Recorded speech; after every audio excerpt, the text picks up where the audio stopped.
Peppa Piggy ჩვენს ეკრანებზე უკვე 20 წელზე მეტია. Ამ დროის განმავლობაში შოუმ უამრავი ამოუხსნელი საიდუმლო დატოვა. დღეს ჩვენ ყველა მათგანს გადავხედავთ.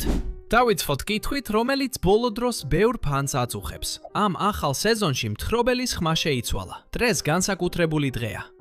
და თავიდან ეს შეიძლება დიდ პრობლემად არ მოგეჩვენოთ, მაგრამ დაფიქრდით. Peppa Pig-ში მხოლოდ ბავშვი პერსონაჟების ხმები იცვლებოდა. რადგან ბავშვი მსახიობები იზრდებიან და შეუძლებელია მოზარდი მუდმივად 4 წლის ბავშვს ახშუს ახმოვანებდეს. ეს სრულიად ლოგიკურია, მაგრამ მთხრობელი ზრდასრულია. არანაირი მიზეზი არ არსებობს, რომ ზრდასრული გახმოვანების მსახიობი შეცვალო. მაშ, რატომ გააკეთეს ეს? ზოგიერთი ფანი ფიქრობს, რომ დრო ძალიან საეჭოა. იმიტომ რომ სწორედ მაშინ, როცა მთხრობელის ხმა შეიცვალა, ფანებმა დაიწყეს ძალიან საინტერესო თეორიების მოფიქრება იმის შესახებ თუ ვინ არის სინამდვილეში მთხრობელი. ერთ-ერთი ყველაზე პოპულარული თეორიაა, რომ მთხრობელი არის სუზი შიპის დაკარგული მამა, ოვლისმცოდნე უხილავი ფიგურა, რომელიც ყველას ადევნებს თვალს, მაგრამ ვერავინ ხედავს. სხვები ფიქრობენ, რომ მთხრობელი დგას პეპას მთელი სამყაროს უკან და აკონტროლებს ყველაფერს, რაც ხდება. და შეიძლება შოუს შემქმნელებმა სპეციალურად შეცვალეს მთხრობელის ხმა, რათა გულშემატკივრები შეცდომაში შეეყვანათ და ხალხს კითხვების დასმა შეეწყვიტა. რადგანაც თუ იგივე ხმა დარჩებოდა, ვიღაცას შეიძლება ბოლოს და ბოლოს გაეგო სიმართლე. მაშ, ვინ არის სინამდვილეში მთხრობელი?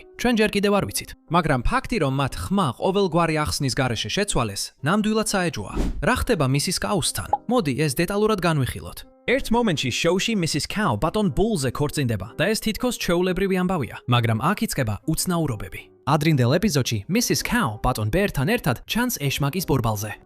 მხოლოდ ისინი ორნი, რაც აშკარა კითხვას აჩენს. რა ხდებოდა იქ ზუსტად? იყო თუ არა Mrs. Cow ბატონ ბერთან ურთიერთობაში ბატონ ბულამდე? შემდეგ არის Carol Cow, იდუმალი მეორე ხარისხოვანი პერსონაჟი, რომელიც თითქმის ყველა ფანს მიაჩნია Mrs. Cow-ს ქალიშვილად. Carol-ი ადრე ხშირად ჩნდებოდა Mrs. Cow-სთან ერთად, მაგრამ ბოლო დროს Carol-ი სრულიად გაქრა. არც ახსნა, არც ხსენება, უბრალოდ აღარ ჩანს, ასე რომ, აი სრული სურათი.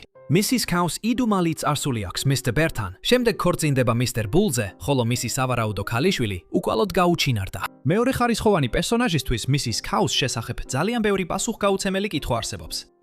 ეხლა ეს შეიძლება გაგაგიჟოთ, როცა შეამჩნევთ. ღორის ოჯახის სახლის შიდა განლაგება მუდმივად იცვლება. და აქ არ გულისხმობთ იმ დიდ რემონტს, რაც სახლს სეზონებს შორის ჩაუტარდა. ჩვენ საუბრობთ ერთ კონკრეტულ კარზე, კიბესთან მდებარე კარზე. ზოგ ეპიზოდში ეს კარი სარდაფში გადის. სხვა ეპიზოდებში კი ის საწყობ ოთახში იხსნება. და ზოგ ეპიზოდში ეს კარი საერთოდ არ არის. ის უბრალოდ მთლიანად ქრება, თითქოს არც არასდროს არსებობდა. მაშ, რა არის იმ კარის უკან? სარდაფია? საწყობი ოთახი? თუ არაფერი? სერიალს არასდროს მიუწია ჩვენთვის ერთგვაროვანი პასუხი. ოჯახი, რომელსაც უკვე 20 წელზე მეტია ვუყურებთ, გეგონება რომ მაინც და მაინც უნდა ვიცოდეთ მათი სახლის ძირითადი განლაგება, მაგრამ როგორც ჩანს, ასე არ არის. და რაც უფრო მეტ ყურადღებას აქცევ, მით უფრო დამაბნეველი ხდება.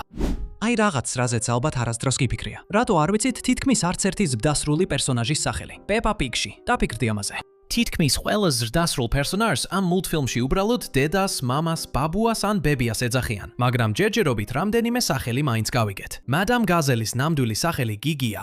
გამარჯობა გიგი. ბუზღუნა კურდღელს რეჯი ქვია. მაგრამ დიდი რეჯი კურდღელიც არის. ეგ მე ვარ. დედი პიგი როგორც ჩანს სნაპლეკინსია. კოცნით და ჩახუტებით სნაპლეკინს. და რა თქმა უნდა, Data Dotty. მაგრამ რატომ არიან დანარჩენები დამალული? ეს შემოქმედებითი არჩევანია? თუ შოუ შეგნებულად გვიმალავს რამეს? აქ არის კითხვა, რომელიც მარტივად ჟღერს, მაგრამ რაც უფრო მეც ფიქრობ, მით უფრო დამაბნეველია. რატომ არ ბერდება Peppa? შოუში მინიმუმ 6 საშობაო ეპიზოდი და რამდენიმე დაბადების დღის აღნიშვნა იყო. ყველაფრის მიხედვით, რაც სერიალმა გვაჩვენა, პირველი სეზონიდან მინიმუმ 6 წელი უნდა იყოს გასული. მაგრამ Peppa ისევ 4 წლისაა. ის ყოველთვის 4 წლის იყო, მაგრამ აი აქ იწყება საინტერესო. მას შემდეგ, რაც Baby Evie დაიბადა, შოუმ დედა ღორის მთელი ორსულობა რამდენიმე ეპიზოდში გააშუქა, რაც ნიშნავს, რომ ეკრანზე რეალურად 9 თვე გავიდა. და ამას გარდა ჩვენ ვიწყებთ პატარა მინიშნებების დანახვას, რომ დრო შეიძლება ბოლოს და ბოლოს წინ მიდის. ჯორჯი ახლა სრულ წინადადებებს ლაპარაკობს. ნაკინი! Peppa აშკარად უფრო მომწიფებულია, ვიდრე ადრე სეზონებში იყო. ეს ნამდვილი ზრდის ნიშნებია, მაგრამ შემდეგ რაღაც სრულიად ეწინააღმდეგება ამ ყველაფერს. Baby Alexandre, რომელიც ევიამდე ბევრად ადრე დაიბადა, რატომღაც ზუსტად მის ასაკად გამოიყურება. თუ დრო ნამდვილად წინ მიდის, ალექსანდრე უფროსი უნდა იყოს, მაგრამ ასე არ არის. მაშ, დრო ნამდვილად მიდის Peppa-ს სამყაროში თუ არა. შოუ ერთდროულად ორ სრულიად საპირისპირო სიგნალს აგზავნის და გულწრფელად რომ თქვათ, არ ვიცით რომელს ვენდოთ.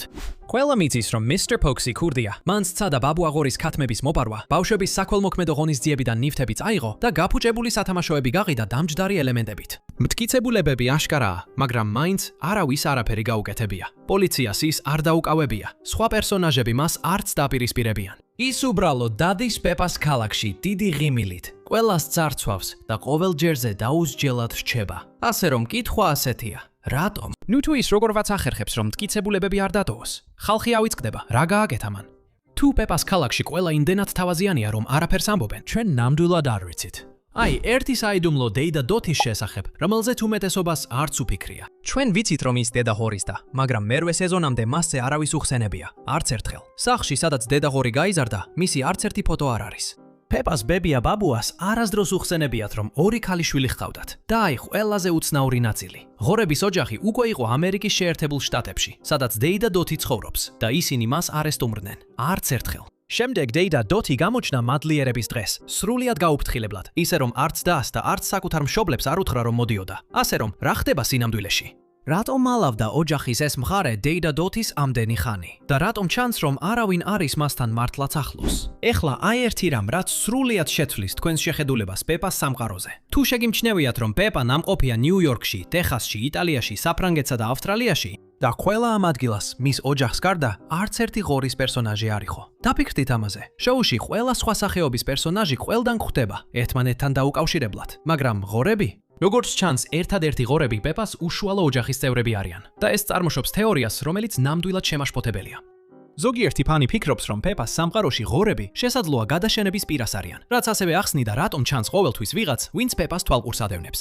შესაძლოა ღორებს იცავენ იმისგან, რომ მთლიანად არ გაქნნენ. ეს შეიძლება უკიდურესად ჟღერდეს, მაგრამ როცა დაფიქრდები, რაღაც აზრი აქვს. ეხლა კი ვისაუბროთ თავისუფლების ქანდაგებაზე. ჩვენ სამყაროში თავისუფლების ქანდაგება ადამიანის ფიგურაა, მაგრამ პეპას სამყაროში, სადაც ცხოველები დომინანტი სახეობაა, რატომ არსებობს ადამიანის ქანდაგება? ყველაზე პოპულარული თეორიაა, რომ ოდესღაც ადამიანები მართავდნენ ამ სამყაროს, მაგრამ რაღაც მომენტში ისინი გადაშენდნენ. შემდეგ ცხოველები განვითარდნენ და დაიკავეს სამყარო, ხოლო თავისუფლების ქანდაგება დარჩა როგორც შეხსენება იმ სამყაროსი, რომელიც ოდესღაც არსებობდა. თუ ეს თეორია სწორია, პეპა გოჩი უბრალოდ სახალისო პატარა გოჩის ოჯახის შესახებ შოუ არ არის. ეს არის შოუ, რომელიც ადამიანების გაქრობის შემდეგ მომავალში ვითარდება. და ეს ნამდვილად ერთ-ერთი ყველაზე შემაშფოთებელი იდეაა, რაც ამ შოუმ ოდესმე შემთხვევით შემოგთავაზა. და ახლა ბოლო თეორიისთვის დავბრუნდეთ გოჭების ოჯახის სახლში. ყველამ ვიცით გოჭების ოჯახის სახლის მთავარი შესასვლელი. ის მარცხენა მხარესაა და ყველა სეზონში ასობით ჯერ გვინახავს. მაგრამ სერიაში ძიძაობა რაღაც ძალიან უცნაური ხდება. დედა და მამა გოჭი სახლში ბრუნდებიან პაემნიდან და შედიან კარში, რომელიც ტელევიზორის უკანაა. კარში, რომელიც აქამდე არასდროს არსებობდა. ასობით სერიაში, რომლებიც სწორედ ამ მისაღებ ოთახში ვითარდება, ტელევიზორის უკან არასდროს არაფერი ყოფილა. არც კარი, არც კედლის რიობი, არაფერი. უბრალოდ კედელი. და შემდეგ სრულიად მოულოდნელად არსაიდან სრულად ფუნქციონალური კარი ჩნდება და ორი ზრდასრული გოჭი ჩვეულებრივად გადის მასში. თითქოს ეს სრულიად ნორმალურია. სერიალი ამას არასდროს ხსნის. არც ერთი პერსონაჟი არ რეაგირებს ამაზე და ის კარი იმ სერიის შემდეგ აღარასდროს ჩნდება. მაშ, საიდან გაჩნდა ის? და რაც მთავარია, სად წავიდა? ეს იყო რამდენიმე ყველაზე დიდი პასუხგაუცემელი კითხვა პეპა პიგში. და გულწრფელად რომ ვთქვათ, ეს შოუ უკვე 20 წელზე მეტია გადის და ჯერ კიდევ არ მიგვირია პასუხები. შეიძლება არც არასდროს მივიღოთ. დაგვიწერეთ კომენტარებში, რომელი კითხვა გაწუხებთ ყველაზე მეტად.